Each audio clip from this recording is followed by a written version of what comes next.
आमदार भीमराव धोंडे साहेब जे आहेत ते उद्या अजित पवार गटामध्ये प्रवेश करतायत. आपल्याबरोबर माझे आमदार धोंडे साहेब आहेत. साहेब, काय सांगाल, उद्या तुमचा अजित पवार गटामध्ये प्रवेश होतोय, नेमकं यामागे कशामुळे प्रवेश करताय, काय सांगाल? मी भाजपचा अगोदर 14 ते 19ला आमदार होतो. मला भारतीय जनता पक्षाने तिकीट दिलं नाही 24ला, त्यामुळं मग मी अपक्ष निवडणूक लढवली. मला भारतीय जनता पक्षाने पक्षातून काढून टाकलं. त्यामुळं मी आता भाजपमध्ये नाही आहे 1 वर्षापासून. तर मी भाजपकडे परत जाण्याचा प्रयत्न केला होता, परंतु ते जमलं नाही. मग मी आता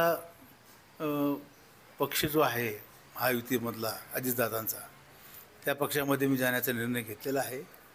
आणि या मतदारसंघातील जे विकासाचे कामं आहेत, उदाहरणार्थ आमचा साखर कारखाना बंद पडलेला आहे, तो आपल्याला सुरू करायचा आहे. याशिवाय कॅन्सर हॉस्पिटलची उभारणी आपल्याला करायची, ते काम आहे.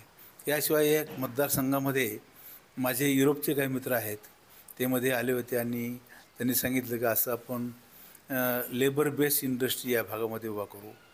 तर ती आपल्याला उभी करायची. त्यासाठी मी जरा वेळ मिळाल्यानंतर मी युरोपला जाणार आहे. 8-10 दिवस देशांचा दौरा करणार आहे आणि तिथून आपल्या भागामध्ये ती योजना आणून लोकांना आपल्याला रोजगार निर्माण करून द्यायचा आहे. आता आपण प्रवेश करताय, साधारण किती कार्यकर्त्यांचा आपल्याबरोबर प्रवेश असणार आहे? माझे आमदार आजबेंचं देखील नाव चर्चेत येते आपल्याबरोबर प्रवेशाचं. नेमकं कसं गणित असणार आहे? आजबे पण देखील आपल्या विरोधात उभं होते, आता पुन्हा दोघं एकत्र येत आहे, काय सांगताल? हे बाळासाहेब आजबे मूलतः राष्ट्रवादी पक्षाचे आहेत, त्यांचा उद्या प्रवेश नाही आहे आणि मी राष्ट्रवादीमध्ये जातो आहे. तर आम्ही जिल्हा परिषद पंचायत समितीला एकत्र निवडणुका लढवू आणि दुसरे जे मित्रपक्ष आहेत किंवा विरोधी पक्ष आहेत त्यांच्याबरोबरसुद्धा आमचं बोलणं चालू आहे.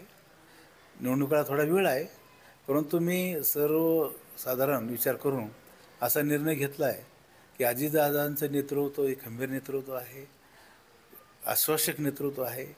या नेतृत्वाला भविष्य आहे आणि त्यांचे काम करण्याची जी वृत्ती आहे ती चांगली आहे. आणि मी त्यांच्याबरोबर चर्चा केली. त्यांनी ह्या सर्व प्रश्नावर सकारात्मक भूमिका घेऊन मदत करण्याचं आश्वासन दिलेलं आहे. त्यामुळं मग मी राष्ट्रवादीमध्ये जॉईन होतो आहे. या कार्यक्रमाला या मतदारसंघातून हजारो लोक येणार आहेत. मला निश्चित सांगता येणार नाही किती येतील, पण आता ज्यावेळेस जसे फोन येत आहेत तर माझी अपेक्षा 2-3 हजार लोकसुद्धा उद्याच्या मुंबईला प्रवेशासाठी उपस्थित राहतील. आपण पाहताय की काही दिवसामध्ये स्थानिक स्वराज्य संस्थेच्या निवडणुका लागत आहेत. आमदार सुरेश धस हे देखील भाजपमध्ये, आपण सगळे एका महायुतीमध्ये असणार आहेत. नेमकं आता ते कसं आव्हान राहणार आहे महायुतीत एकत्र काम करण्याचं? आता तो धोरणात्मक निर्णय जो आहे पक्षाचे श्रेष्ठी घेतील, त्या विषयावर मला आत्ता बोलणं उचित नाही आहे, पण पक्षश्रेष्ठीबरोबर चर्चा करून निर्णय घेऊ. आमदार सुरेश धस यांना भाजपमधून जे आहे ते जास्त प्राधान्य दिलं जातं, त्यामुळं आपण हा प्रवेश करताय का? नाही, आता मला भाजपने काढूनच टाकलेले आहे. त्यांना प्राधान्य किती देतात किंवा देत नाही मला माहिती नाही, कारण आता मी भाजपमध्ये नाहीच 1 वर्षापासून. मला पक्षामध्ये जायचं आहे, मग मी आता राष्ट्रवादी पक्ष निवडलेला आहे. अजित पवार गटामध्ये उद्या प्रवेश केल्यानंतर आष्टी मतदारसंघासाठी आपलं प्रमुख उद्दिष्ट काय असणार आहे? आष्टी मतदारसंघाचे जे महत्त्वाचे प्रश्न आहेत, उदाहरणार्थ बंद पडलेला साखर कारखाना सुरू करणे, नव्यानेच आष्टी शहरामध्ये मी माझी स्वतःची 25 एकर जमीन देऊन त्या ठिकाणी कॅन्सर हॉस्पिटलची उभारणी करतो आहे. तर त्यासाठी सुद्धा शासनाने आम्हाला मदत करावी, लोकांनी मदत करावी, ही आमची भावना आहे. आणि मतदारसंघातील सर्व जे थोडे पैशावाले लोक आहेत त्यांना मी अनेक वेळा आवाहन केलेलं आहे की तुम्हीसुद्धा आपापल्या कोतीनुसार भार उचला. तर कॅन्सर हॉस्पिटल हे मराठवाड्यातल्या 8 जिल्ह्यामध्ये सध्या एकही नाही, ते फक्त औरंगाबादला काहीतरी काम चालू आहे असं माहिती आहे मला.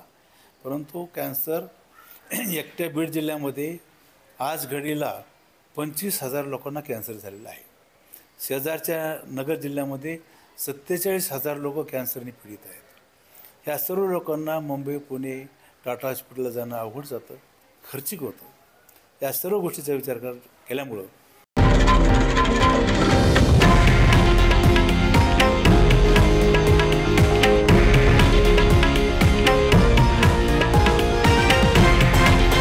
हे आहे देशातील नंबर 1 न्यूज नेटवर्क आणि आपण पाहत आहात TV9 मराठी, एकमेव.